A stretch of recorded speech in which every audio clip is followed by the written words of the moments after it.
So for a capacitor, we know that the electric field for part A here is 4 pi k q over the area. And we're given the area.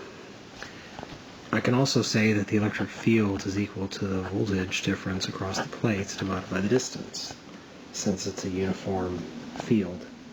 So 24 volts over 0.04, that's 600 volts per meter. Okay, so I'm going to set 600 volts per meter equal to 4 pi k q over the area.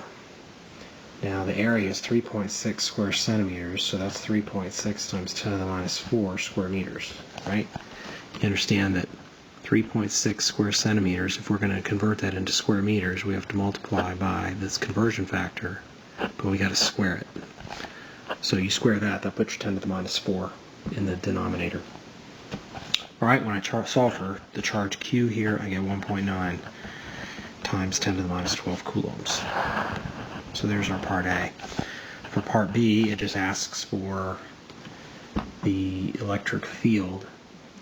Now, this business about the dielectric being inserted between the plates, that's fine, that'll increase the capacitance, but as long as those plates are connected to the battery, the delta V is still the same.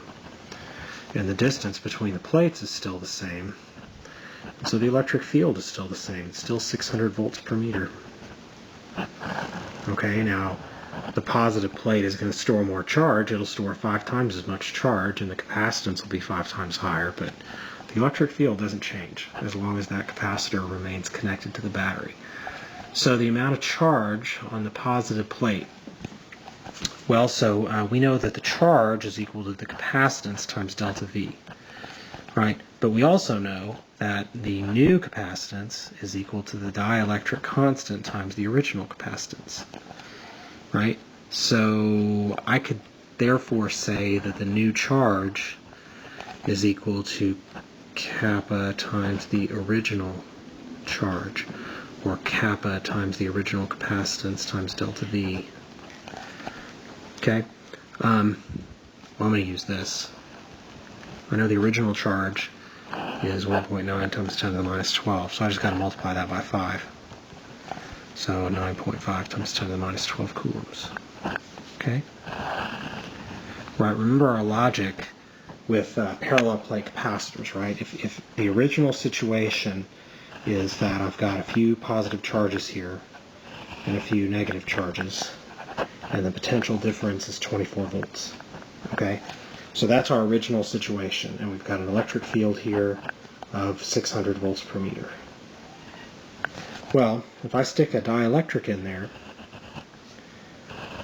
okay, the dielectric molecules will all partially cancel that electric field. They all point up. All their little electric fields are going to point up, and that partially cancels the original electric field, right?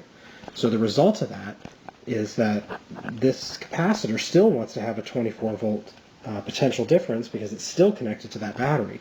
And so the way it achieves that is by piling on a bunch more positive charges and a bunch more negative charges, so that the raw electric field between the capacitor is increased, and then when it's partially canceled, it still ends up being 600 volts per meter, and the potential difference is still 24 volts, right? Remember, that's how dielectrics work. That's the effect they have. And so part D, it asks for the new capacitance. The new capacitance is just kappa times the original capacitance. Now the original capacitance can be found with the area over 4 pi kd. Let's see, D is 0.04. So when I work that out, it's 4.0 times 10 to the minus 13 farads. Pretty small, but not horrible. Okay, that's it.